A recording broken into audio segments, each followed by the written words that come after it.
So before Guy comes on stage, let me give a brief introduction, even though he doesn't really need it. So Guy's probably one of the most storied figures in Silicon Valley over at least the last 20 years. And I had the pleasure of meeting Guy 13 years ago when he came to London. I was working for a venture capital firm called 3i. And 3i at the time was the biggest VC on the planet. We had about 1,000 staff worldwide. And we're in a 13-story building. And Guy walks in and it's like, wow, who works on the rest of the floors? And it's like, well, this is all 3i. It's like, gee, I've seen the future of venture capital.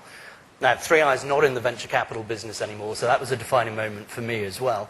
But Guy probably is most famous in recent years for working with Garage Technology Ventures. And most of you may also know that Guy was the technology evangelist for Apple. So again, a personal connection with Steve Jobs. So with that, I'd like to introduce Guy Kawasaki. Thank you.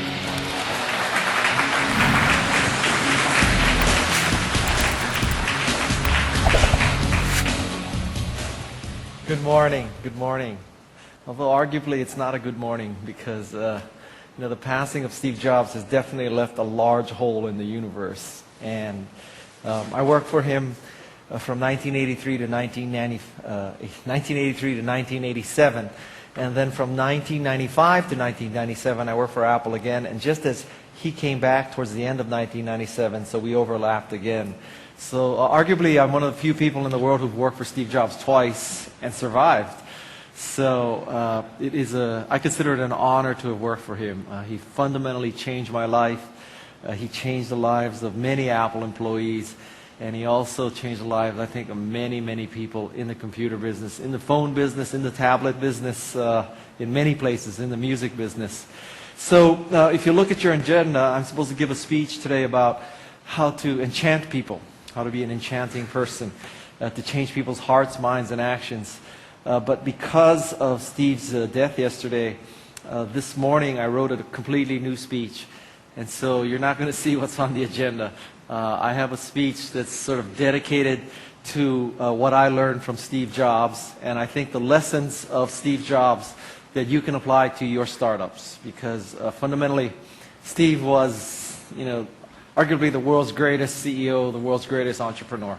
I don't think anybody did any more for his customers or shareholders or employees than Steve Jobs. Truly, truly, no one has done more. So I have compiled the top 12 lessons that I learned and that I think all of you can apply to your companies. And so I have 12 key points. Usually I have 10, so there's a little bit of inflation in my speech. I use the top 10 format because in the last 2.5 decades I've seen so many high-tech executives speak. And I can tell you there are two key points about high-tech speakers, other than you, of course. The two key points are they suck and they go long. And that's a bad combination. If you suck and you're short, it's okay.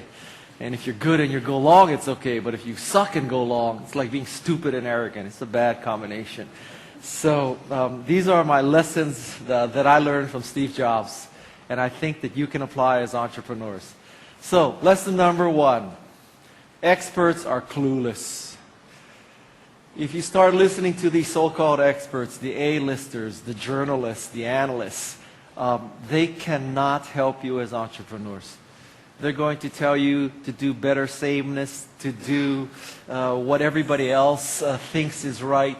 They're going to tell you what their concept is, often from a very arrogant point of view. Usually they're disconnected from customers. I cannot tell you, Steve Jobs did not listen to experts. Quite the contrary. Experts listened to him. And you could make the case that that's even more true today because of social media. That with Twitter and Facebook and Google+, you can get so much closer to people, so much faster, that to listen to the interpretation of experts and the pronouncements of experts is an absolute mistake. Pretty much, and I learned this from Steve, I watched him in action. Experts are clueless, especially people who declare themselves experts. You meet someone who calls himself or herself a social media expert or guru, that's the person to avoid.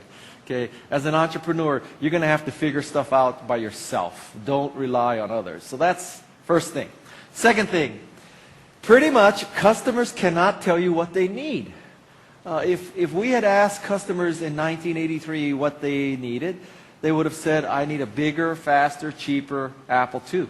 Or I need a bigger, faster, cheaper MS-DOS machine.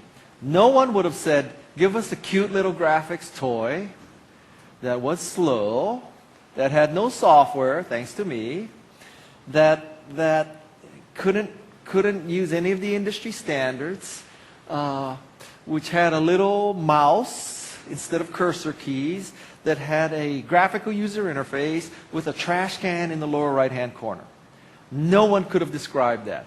And so you can ask customers about how to evolve something that you've already shipped, how to make a revolution better, but I don't think you can ask a customer how to create a revolution, because customers are going to describe what they want in terms of better, cheaper, 10% improvement.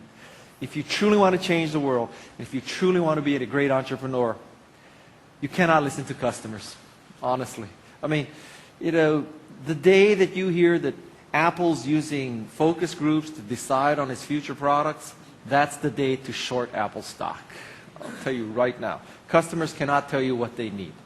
Second thing, the third thing is that, you know, quite to perhaps people's surprise, what I learned in the Macintosh division, working with those 100 or so other great people, was that we rose to the occasion. We did our best work in our careers because we were presented with the biggest challenge. And so rather than trying to break things down into bite-sized, small little things, I think you should give your employees and your co-founders magnificent challenges, just huge challenges, because that's truly why and how you get the best work out of people. If you ask an employee of Apple, you know, why do they put up with some of, shall I say, the challenges of working at Apple? They will tell you that despite all the challenges, the reason why they work at Apple is because Apple enables you to do the best work of your career. And so if you provide your employees with this challenge, a big challenge, they will rise up and do the best work of their career. So big challenges is what you should present. Next thing I learned is that design counts. In a world where everybody's talking about price, lots of people care about design. Lots of people do. And this is something that's probably contrary to what most experts will tell you. Most experts will tell you there's a price point and people are price sensitive, and there's this, you know, curve of demand. And I think to a great degree Apple has disproved that. Design counts. There is an element of people, maybe it's only 10% of the people, but 10% of the people truly care about design. So you should care about design. Don't put out crap.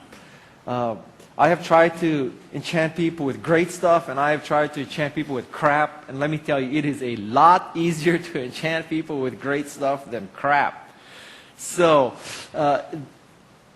you know, don't think of human interface and design as simply like a little layer on top of your great engineering algorithms. For what it is the product for most people. It's not the great algorithm. It's the skin of it. That's what counts. Design truly does count. Steve Jobs has proven that 5 times. Macintosh, iPhone, iPod, iPad. You could make the case that many other companies could have done what he did, starting with Xerox PARC. But let's face it, you know, Steve understood, Steve had the vision, Steve had this ability to anticipate what customers need before they could articulate it. Design counts. Next thing I learned is that in your presentations, it's a very simple algorithm. Use big graphics and big font. It's probably contrary to most of your PowerPoint pitches. You're using 8, 10, or 12, right? And you're going to read your slide. And you're going to put up a competitive matrix. And there's going to be your column and your competitor's column. And guess what? Your column is going to be completely checked off, and your competitor's column is going to be full of holes. And that's going to be in an 8-point font, and no one can read it. You know, Steve Jobs puts up slides that have one word. He has slides that, his minimum font size seems to be about 60 points. How many of you have slides with 60-point minimum font? Probably not many. Big graphics, big font. If you go look at the archives of Steve Jobs' keynotes. Big graphics, big font. 8-point font is out. Next thing I learned is that if you truly want to be an entrepreneur and innovator, you have to jump curves. You don't do things 10% better. You do things 10 times better. I'll give you some classic examples of curve jumping. First, we'll start with a historical one. There used to be an ice harvesting business. In the ice harvesting business in the 1900s, this meant that Bubba and Junior would go to a frozen lake or a frozen pond in the winter and cut blocks of ice. And in 1900, 9 million pounds of ice was harvested in the United States.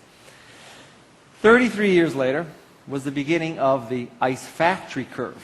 The ice factory curve now meant that you didn't have to be in the winter. You didn't have to live in a cold city. You could freeze water centrally any time of year, and then the ice man would deliver ice to your house. So imagine the advantage of going from ice harvester, cold city, cold time of year, to ice factory, any city, any time of year. Fast forward another 20 years, now we have the refrigerator curve. This is ice 3.0. Ice 3.0 meant that you had your personal ice factory. You didn't go to a centralized ice factory, or the centralized ice factory didn't deliver ice to you. You had your own ice factory. You had a PC, if you will, a personal chiller. And so if you look at this, the great values, the great innovation occurred because people went from one curve to the next curve. Actually, I said that incorrectly. Very few people went from ice harvester to ice factory to refrigerator curve. Most people, they were ice harvesters. They defined their business as ice harvesting. They died on it as the ice harvester. Then there were ice factory curves. People on the ice factory curves defined their business as we freeze water centrally and then we deliver it. Those people died as ice factories. They did not become refrigerator companies. And refrigerator companies are not looking at biotech. So one very important lesson is if you really want to change the world, you can't necessarily do it on the curve you're on. If you're on this particular curve and you try to do something 10% better, it's not good enough. If you were the best daisy wheel printer company, you said, next year we'll be really innovative. We'll introduce 3 more typefaces in 3 more font sizes. That's incremental. What truly is a curve jump is to go from daisy wheel printer to laser printer. If you were the best telegraph company, it's not to have better telegraphs, it's to be telephone company. Ice factories to refrigerator. Jump curves. It's not about 10% better, it's about 10 times better. The real innovation happens on the next curve, not on the curve you're on. Next thing I learned is that all that really matters is something works or it doesn't work.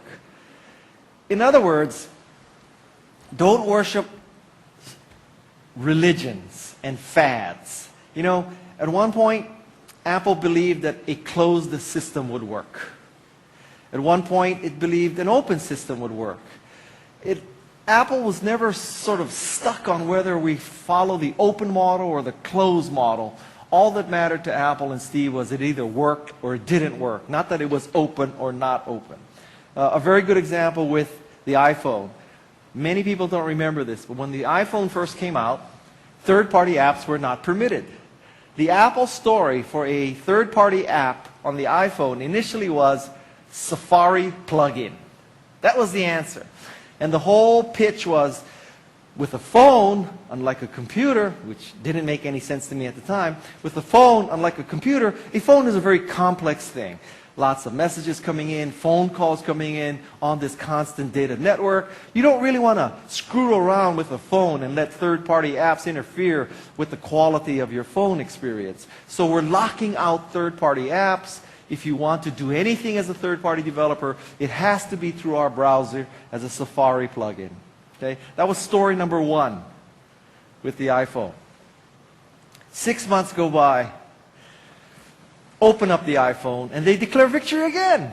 And they say, we're opening up the iPhone, we have had such demand and such interest in creating third-party apps, we realized that we need to do this for the benefit of our customers and the benefit of developers. It's now an open system. You can develop apps. It doesn't have to be a Safari, a plugin. Apple completely reversed itself.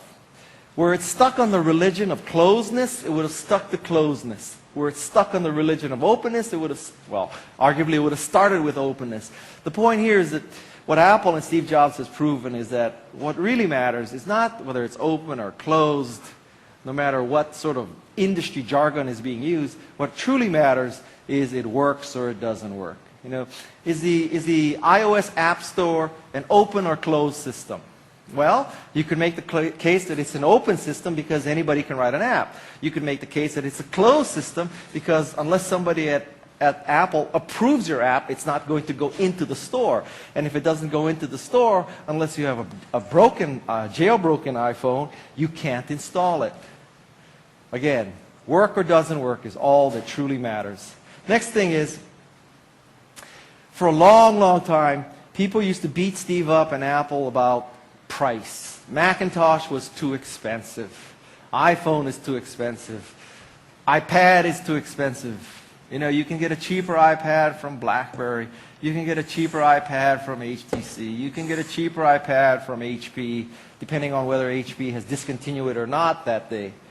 So, you know, I think what Steve has proven is that there are a class of person that cares about value, which is different than price. Arguably, a Macintosh is more expensive. But is it truly more expensive when you consider the increased productivity, the ease of use, the less support costs? So Apple is testimony that, you know, value is very different from price. If you compete on price as an entrepreneur, it's a very, very difficult thing. I want you to think of a 2x2 matrix, okay? And in this 2x2 matrix, of course, you want to be in the upper right-hand corner because if anybody who worked for McKinsey or went to a business school, you know in a 2x2 matrix, you're always in the upper right-hand corner, right? That's just where it is. So the parameters on this matrix are uniqueness vertically and value horizontally. Okay? So in the upper right-hand corner, you are unique and valuable. That's where you want to be. Only you produce your product, and it is a very valuable product. The problem is many other people are in the other three corners. Let's discuss the other three corners. Let's say you're at the bottom right corner. In the bottom right corner, this means that you are in fact valuable, but not unique. In the valuable but not unique corner, you're going to have to compete on price. If you slap the same operating system on the same hardware, guess what? You compete on price. In the opposite corner, the upper left corner, in the upper left corner, you're unique but not valuable. In other words, you're just plain stupid. You have created a product that nobody cares about. Only you have created it, but nobody uses it because it is of zero value. The bottom left corner is where you're unique and not valuable. Excuse me, I said that wrong. The bottom right corner is where you're not valuable and you're not unique. So this would be a corner where you do something really stupid, and stupid people like me in the venture capital business has funded more competition to do the same stupid thing. Okay? That's the worst corner of all. You could make that case about, let's say, pets.com. Hopefully you're old enough to remember pets.com. So pets.com, 10 or 15 years ago. The pitch was, we have patent-pending, curve-jumping, paradigm-shifting way to sell dog food online. The dog food business is fundamentally a supply chain management business. Dog food business. Let me explain it to you. On one side, we have a cow. On the other side, we have a dog. All we need to do is kill the cow, cut it into little pieces, put it in a can, get it to the dog. How hard could that be? So why was there a pet food store in the middle sucking up 25% of the margin? Revolutionary thought. Let's eliminate the pet food store in the middle, because nobody wants to drive to a pet food store, park at the pet food store, look at the pet food, pick up the pet food, and drive it to their house. Right? So let's eliminate that stupidity in the supply chain. That's our value. We make pet food much more convenient. The problem with that is that pet food is not so good online. For one thing, you may eliminate the pet food store, but then you have to add back shipping and handling.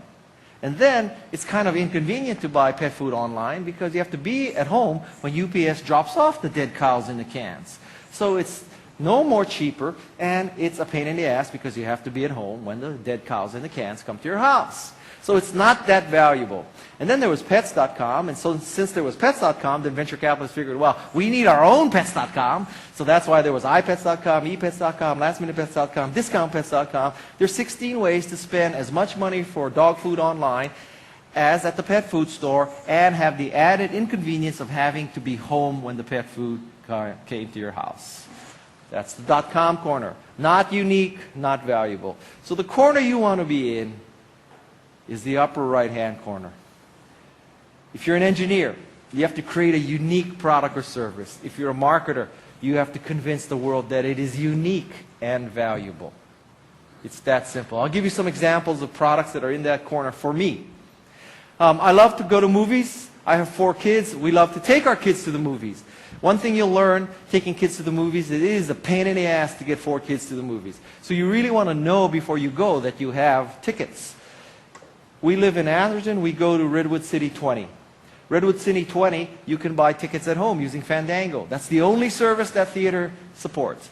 Therefore, it's unique. If I want to buy tickets online and print them at home, I have to use Fandango. Unique. It's also valuable because now I know that I have a ticket before I get to the theater. I also skip the ticket buying line. I go straight into the theater. For me, that Fandango is unique and valuable. This is a Breitling emergency watch. This watch, if you unscrew this big knob, you pull it out, there's an antenna. That antenna broadcasts the emergency signal at the 121.5 band. And this signal is caught by airplanes. So if I'm ever in a life-threatening situation, I've gone skiing and I've gone off the path, I'm sailing and I'm like lost or something like that, I could pull this and this watch could save my life. This is not something you do, you took Rengstorff instead of Shoreline coming here today. This is something you do when you're about to die. This is a very unique watch. This watch can save my life. High and to the right. This watch is not the cheapest watch. But arguably, if you are in those kind of situations, the value is so great that the price becomes less relevant. Steve Jobs taught me that value is different from price. Next thing, Steve Jobs taught me that A players hire A players. B players hire C players. When you hire a C player, guess what a C player hires? A D player. Guess what a D player hires? An E player. This is called the bozo explosion. Okay? You need to fight the bozo explosion. Right now, you're all small companies. You're thinking you're hiring A players. The moment you lower your standards and hire a B player is when the bozo explosion starts. You hire a B player, the B player is going to say, I have to hire people who are not as good as me because they would show me up. They would be better than me. They might rise above me. So B players hire C players. And then the C players get in a position of hiring. Guess who they hire? The D players. And you wake up one day and you will be freaking surrounded by bozos. That is a bad thing. In fact, I think I have a way to improve what Steve said. I think A players hire A plus players. That arguably you would hire people better than you, not just equal to you. And I'll tell you, my experience is engineers have the hardest time with this concept. And the reason why is that engineers think that engineering is hard and everything else is easy.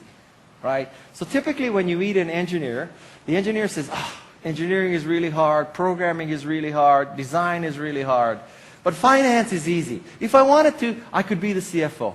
If I wanted to, I could be the CMO. If I wanted to, I could be the VP of operations. If I wanted to be, I could be the vice president of sales. Because engineering is hard, everything else is easy. So an engineer in particular violates this because an engineer is always trying to hire people that for positions that they think they can do better. It's a very dangerous thing. If you're an engineer, be very cognizant. Let me tell you something. Finance ain't easy. Sales ain't easy. Marketing ain't easy. And ops ain't easy.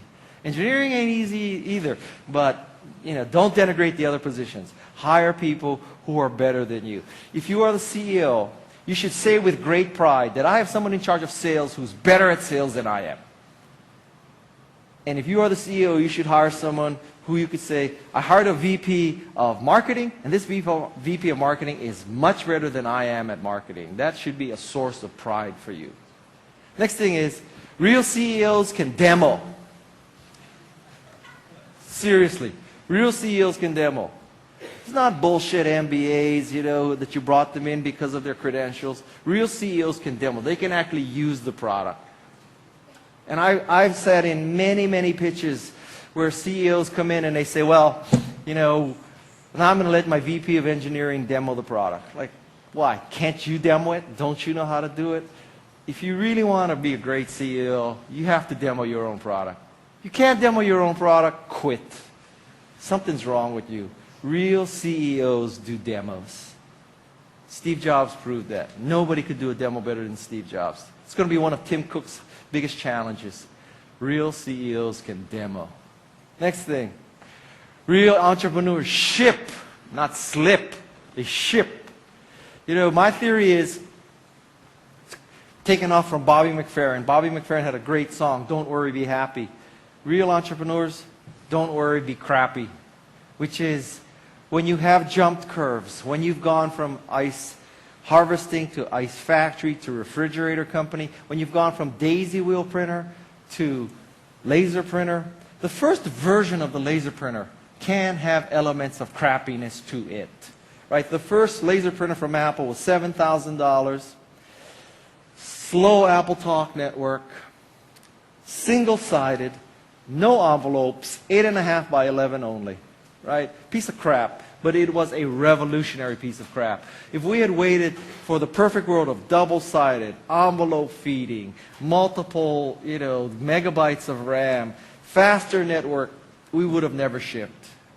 So as an entrepreneur, you have to understand that you need to ship. You need to ship. Don't worry, be crappy. I am not saying ship a piece of crap. I'm saying ship something that's jumped curves that has elements of crappiness to it. Big difference, okay? But real entrepreneurs truly do ship. And the last thing I learned from Steve Jobs is some things need to be believed to be seen. Most of the time you hear this in the opposite way, which is some things need to be seen to be believed. Not for an entrepreneur. This is how it works for an entrepreneur. You have to believe in your product, you have to ship your product, and then people will see it, and you will see it. And if you don't believe, it will never happen. If you wait for proof, it will never happen. If you wait for customer validation, it will never happen. You have to believe. The reason why Macintosh was successful is that at the core, 100 people, starting with Steve Jobs, believed in Macintosh. And because we believed in Macintosh, we made it real, which is very different than if Macintosh was real, then we would believe it. If that were the case, Macintosh would never have succeeded. You have to believe in some things if you want to see some things. So, what time is it? Perfect timing, 22. So, this is the 12 lessons that I learned from Steve. And can we take Q&A? Oh, absolutely. Yeah, I would love to take Q&A. Usually if I gave you my enchantment speech, I'd be pushing it. It would take 1 hour. So this is unusual. I have time to do Q&A. So let's do Q&A.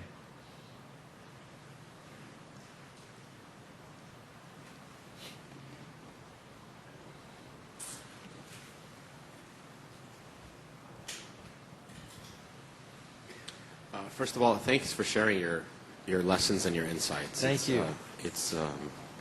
I've heard you speak many times, and it's always enlightening. My question is regarding the point about A players need to hire A-plus players. Yes. And this is a point that has been stated several times by many individuals that hire people better than you. What are your suggestions regarding people developing the emotional understanding that they have to let go? It's not about them, it's about hiring the best talent in terms of getting the best people. Yeah. One of the things that is, I think, most difficult for a CEO and a founder is letting go. And it's perhaps an overused metaphor, but it really is like your children. And at some point, your sons and daughters will go to college, and you need to let go. This doesn't mean you disown them, but you need to let go. You need to let the person in charge of Apple stores really do Apple stores, and the people who are in charge of, various functional groups of your company, you need to let go. Well, for one thing, it's a very practical reason, is if you are succeeding, you cannot possibly handle everything. Another practical reason is that if you truly hired A-plus players do not want to be constantly micromanaged. And so, almost by definition, if you can micromanage somebody, you probably don't have an A-plus player. That would be a very good test, actually. So, this is one of those cases where it's easier to be the keynote speaker than to be the entrepreneur. Because, as a parent, it is difficult to let go. I have a son who's 18 years old, so he's a senior year, and he's applying to colleges now. And I know it's going to be a very, very difficult moment for my wife and I to let him go. Although we still have to pay tuition for 4 years, but it's going to be a very challenging moment. So you just have to understand that is something that's going to come down the road, and it's going to happen, just like parenting. What else?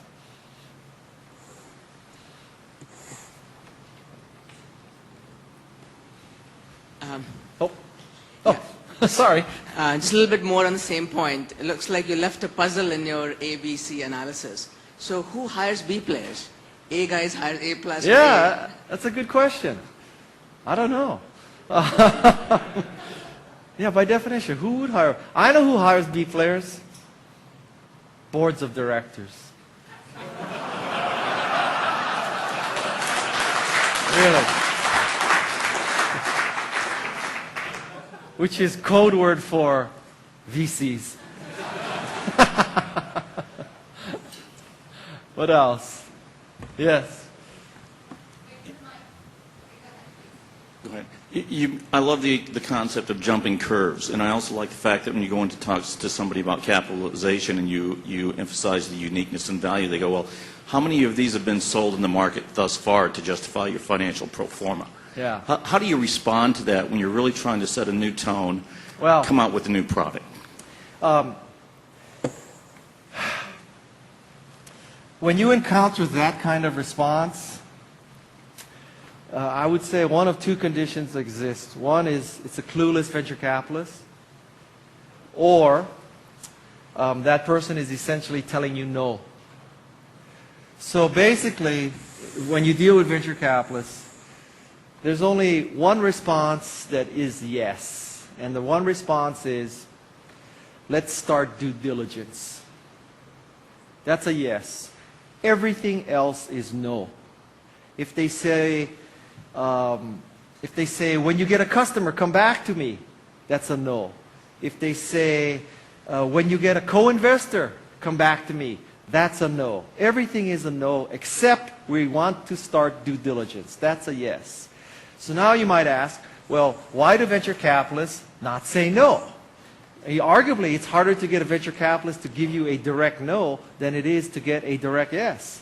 And the reason why venture capitalists never say no is because they have the fantasy of maintaining an option on you.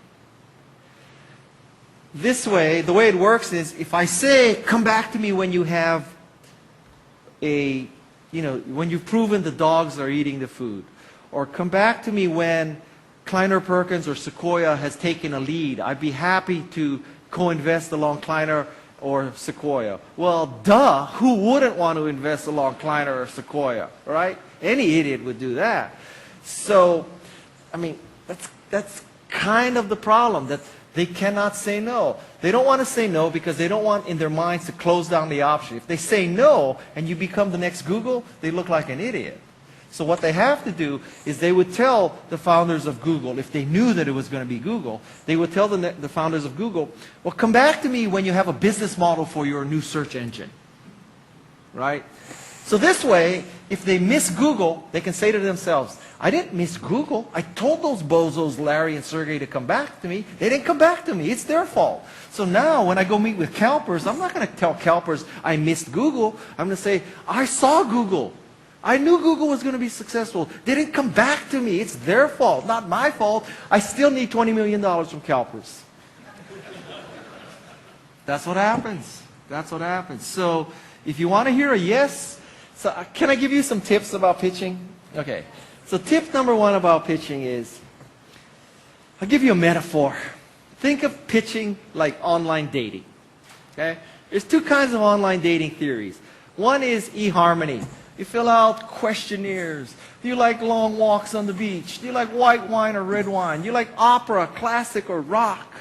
Are you open to adoption, not open to adoption? You want many kids, few kids? Because according to eHarmony, you're finding your soulmate. You're going to be walking on windswept, sunny beaches holding hands for the rest of your life. You need a soulmate, right?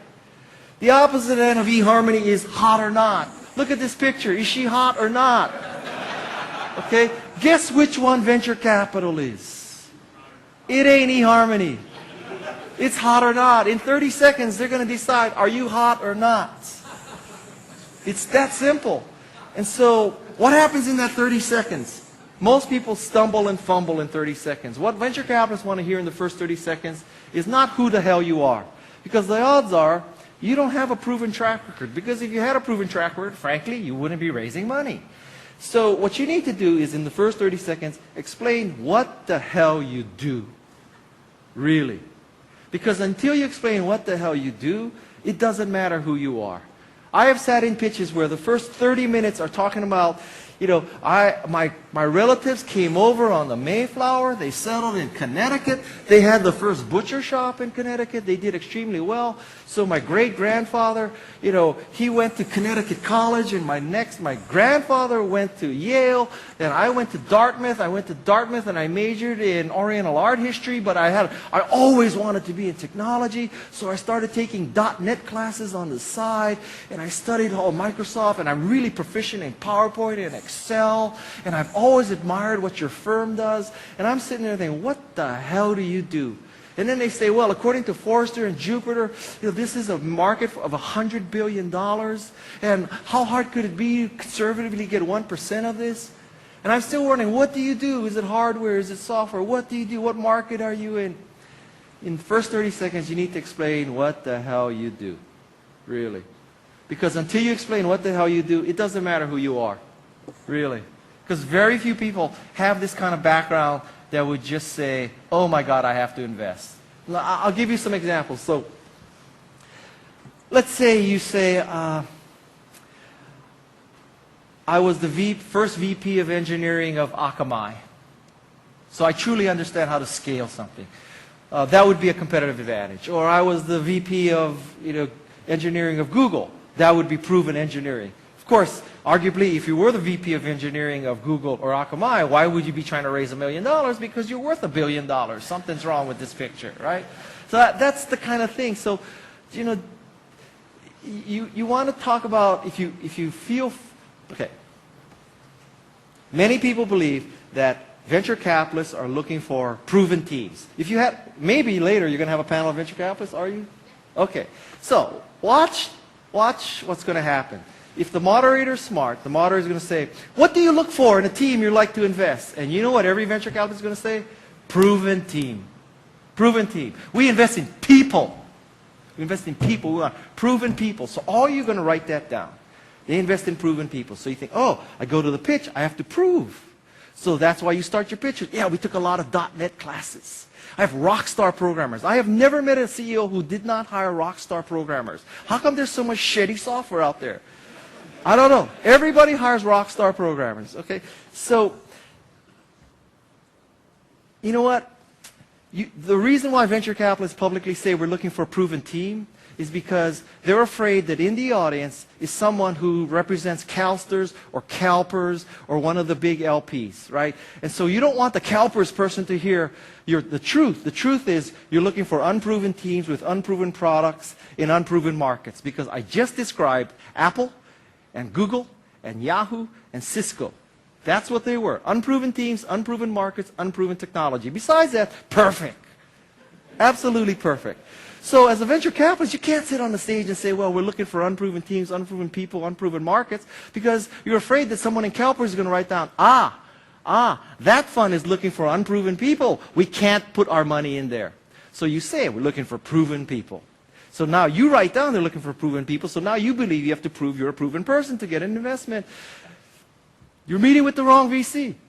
You know, if you could talk to someone like Michael Moritz of Sequoia and ask Michael Moritz, what do you look in? And arguably Michael Moritz is probably the most successful VC in the last 20 years, right?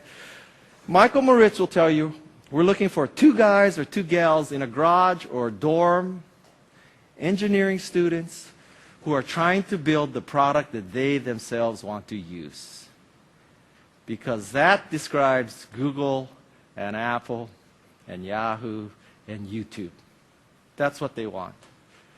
So when somebody says, come back to us when you have more revenue, come back to us when Kleiner Perkins or Sequoia is leading the round, come back to us when you have a world-class team, they're saying no. They're saying no. Okay? Yes. You want to know how I really feel? Hi. But don't forget, during the panel, watch, okay? Somebody asked the question, what do you look for in a team? Watch. Just watch.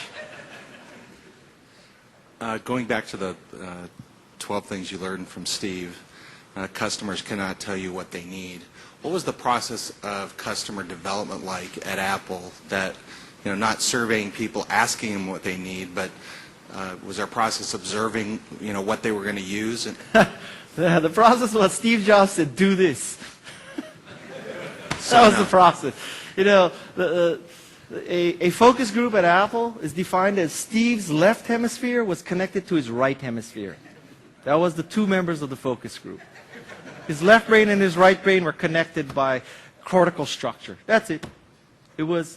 Now, having said that, you know, I don't necessarily recommend that, you know, you all think you're mini Steve Jobs and you can anticipate the future. But I will tell you that it's very unlikely that you could put together people in a focus group and ask them what they want and you come up with anything useful, because I will tell you, I'll save you the money. They'll tell you better, faster, cheaper, status quo. Like, whatever you do, if you do better, faster, cheaper, status quo, the focus group will love you. It's that simple. What else? I have to think one last question because I have to go to something that I cannot miss, actually. Yes. Oh. Well, there's a lot of pressure on me now. Well, where are you? Over here. Oh, okay. So I have a question about point 3, about the biggest challenges be getting the best work. And I know, I've talked to a bunch of people where I live in New York about how, we're frustrated that all these people are just building iPhone apps instead of trying to tackle world-changing problems. And I'm wondering, how are you concerned at all that there seems to be, because it's easier to start a company now, that there are people who are more comfortable solving smaller problems, or what do you think could be done to address that? I think that as you look back, I don't think that at the time you're starting a company, there's sort of a bifurcation. And some entrepreneurs say, I'm solving big problems. And some entrepreneurs say, I'm solving shitty little problems. So you're saying, well, too many people are solving shitty little problems. It's not going to change the world. The way I think it works is most entrepreneurs start off trying to solve shitty little problems. And lo and behold, they create these enormous successes. So, I don't think that Bill Gates or Steve Jobs or even Steve Case, when they first started their company, they saw this big macro picture. I don't think Bill Gates saw that someday I'll have an operating system business, I'll have an applications business, someday I'll have an Xbox game business, someday I'll have a Bing search business, someday I'll have a MSN business. I think that Bill Gates said, I could build an operating system. Well, build is a loose term. Build an operating system for this cool thing called the PC. And Woz said, wow, we could like scan parts of HP and we could build this board, and this board can like put up a character on this TV. How cool is that? And so you start off with these very humble beginnings, and 25 years later you have this huge success. That's very different than saying, I don't think Woz and Steve, when they first started out, said, we see the future of personal computing. And this future includes iPhones, iPads, iPods, Macintoshes. So we're starting now, but 25 years from now, that's the future.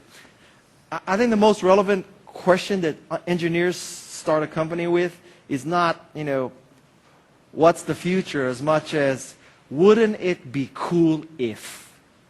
Wouldn't it be cool if we could search better? Wouldn't it be cool if instead of having to drive to a computer, you could have one in your house? Wouldn't it be cool if my girlfriend could sell Pez dispensers on the internet? So I started eBay. Total bullshit story, but great story. So, wouldn't it be cool if people could upload copyrighted video and millions of people would watch it? And wouldn't it be cool if people could take video of themselves dropping